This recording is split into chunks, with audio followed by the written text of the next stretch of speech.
So it's kind of a crazy story how Richie and I came to meet. I moved here in early January from Minnesota after I graduated from college the summer prior. I had gotten certified to teach English as a second language and was gonna go to Chile and live and teach English. But when virus happened and the borders were closed, I had to change my plans. So I decided to move to Arizona, where I didn't know anyone. So I went to church, and at an activity I met a friend of mine, and she told me about the dance scene in Arizona that was open. Something came up with her work that day, and she ended up not being able to go. But I decided to go by myself. She said, make sure to ask this guy named Richie to dance. He's tall, he's got a beard, he's always there, and he's a really good dancer. So I got a shout out before we'd even met. She told me to come dance at my dance studio and dance with me. So I started dancing like 5 or 6 years ago because a friend of mine was starting a business where he was teaching dance, and I just wanted to go support him in his business. I didn't really think that I would enjoy it at all, but I ended up loving it right away. So I thought to myself I had to get really good at this, and that it was going to be my opportunity to meet somebody. The thing about country dancing is that not a lot of the leads dance to the music. They kind of dance to their own beat. It can be hard to follow, and so by the end of the night I was tired and standing on the side of the dance hall waiting to be asked again. And I remember seeing this girl that was right next to the dance floor. She wasn't getting asked to dance, but she was just like, you could tell she wanted to dance, and she was gorgeous. It didn't make any sense to me, but I remember going to grab some water. I passed right in front of her. I was like, okay, I definitely need to ask her to dance. And after I got water, I came back and asked her to dance. Up walks this tall, handsome guy, and I don't know how I knew, but I just knew it was Richie from the little description that my friend had given me. And so when he introduced himself, I wasn't surprised. Our first dance together, and it was like night and day from the other dances I had had that night. He danced to the music. I felt like we were connected and in sync. It was super fun, and so I wanted to dance with him more. I thought to myself, wow, like she's a good dancer. That was pretty much it. Like we danced. I remember I went back to the DJ booth, and then we danced again later. She came back and asked me. Had a really good time. I remember her hair. Like I remember how much I loved her hair. We were both wearing masks at the time, so I didn't really get to see her face at all, but I loved dancing with her. We didn't exchange numbers or any information. 2 days later, I was on a dating app, and his picture pops up. I swipe up, we match, message him immediately and say, aren't you that guy who I danced with a couple days ago at Scootin' Boots? And I didn't even recognize her at first because I hadn't seen her without a mask on. I looked through her pictures a couple more times, and then it hits me because like I remember her hair. I was like, oh my gosh, it's her. We like start talking right away, kind of hit it off really, really quick. It was so perfect how it all worked out. The backstory is just, it couldn't have been written.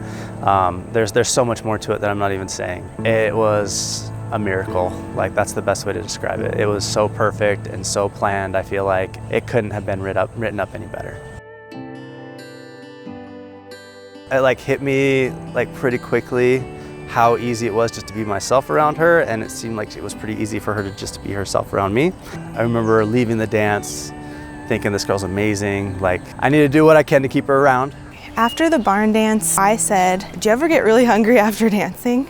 And he was like, "Yeah, want to go get something to eat?" And I was like, "Yeah, I'd love to." So we go to In-N-Out, I think it was like midnight, and get some food and just sit in the parking lot for another couple hours and just talked.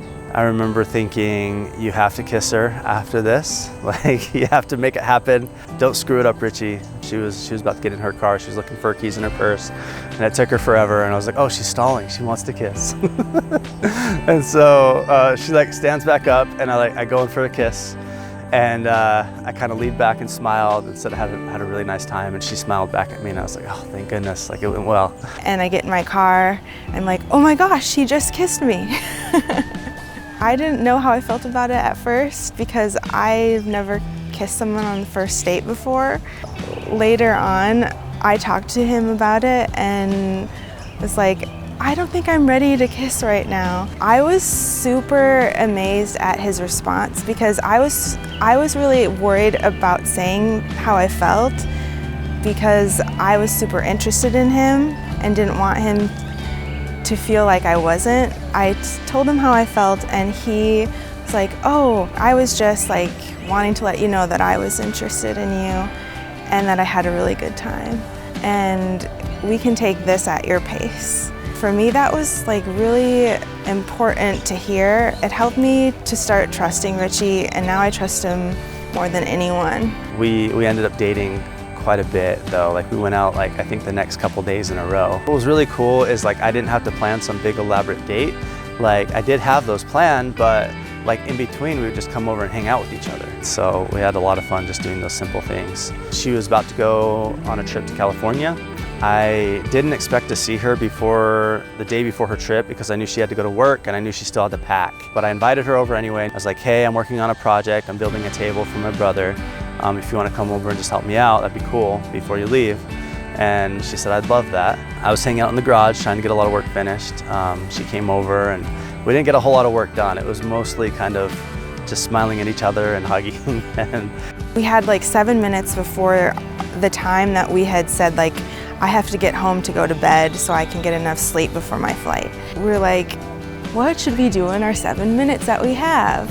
And I was like, do you want to just go in and hug on your couch?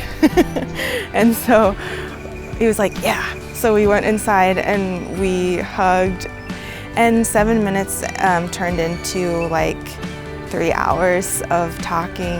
And I had been feeling all day like I wanted to be dating Richie and no one else. And I had gotten an invitation from someone at a dance to go on a date. And I decided to turn that person down and just like see how it felt. After I sent that text, I felt like this overwhelming peace and warmth that I was with the right person.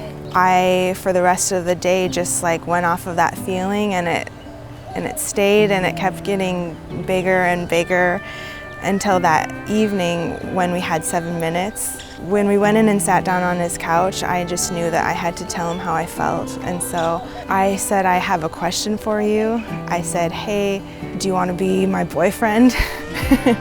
And he looked at me and he was like, what? Yes, of course. Which I wasn't expecting. I was like, okay, we're gonna take things slow. We're gonna go at her pace. We're gonna make things comfortable for her. And she was the one that was making all the big moves. So I'm like, okay, this is cool. And I said, I'm pretty sure you're supposed to be down on your knee right now. But it wasn't formal, you know, it wasn't by the book, but I still said yes. So that was when we were first boyfriend, girlfriend. Richie makes me feel loved and adored and cherished when we're together. He asks me what he can do to make me feel better or what he can get me. We laugh and joke, and he has such an awesome sense of humor, and we can go off on the longest joke tangents. Emily, right from the beginning, I knew that I wanted to be with this girl. She is the kindest person I've ever met. She's super nerdy. We kept going out on dates, and like the more I got to know her, the more I just realized, oh my gosh, like she is just so aware of like what's going on around her, and she's so aware of other people and how they're feeling, and she just kind of puts herself kind of last kind of person where she wants to serve others and wants to be there for other people and wants to make sure that everybody's feeling good and comfortable and okay. She's so in tune with the spirit. He is so kind and thoughtful, and he goes out of his way to help people and make people's days brighter, not just mine. I love how he loves his family and cares about his family. I admire his values and his goals, and what he focuses on are things that are important. I love spending time with her. It's crazy how easy it is just to sit and laugh and talk with her. And we can just sit and kind of hang out on the couch for hours, I feel like, without any problems. I love that she's into a lot of the stuff that I am too. I love that we can go dancing. I love that she's an excellent dancer and that she picks it up so fast. She's just the ultimate fighter. She has been through so much and doesn't let it stop her. She just keeps going, keeps moving forward, keeps fighting, and is just determined to overcome every obstacle that's been put in her path. I'm super excited to marry Richie because I see a future with him that is bright and joyful and peaceful. The good moments are 1,000 times better with Richie, and I feel like we can get through any hard thing together. He's already stood by me through some pretty tough times, and he is the greatest support and partner as my boyfriend that I could have ever hoped for. And so marrying Richie is like my greatest desire. Being married to Richie will mean that the way that I feel about him will reflect the commitment that I have to him, and that will feel so wonderful. I love you so much, Richie. I love that she laughs at my dumb jokes. I love that she has even dumber jokes. I love everything about her, and every day just that love grows. I can't think of anything that I would change. I mean, she's just amazing and so much fun to be around. She's so much better than anyone I could have ever dreamed for, ever. I love you so much, Emily. I'm so excited to marry you.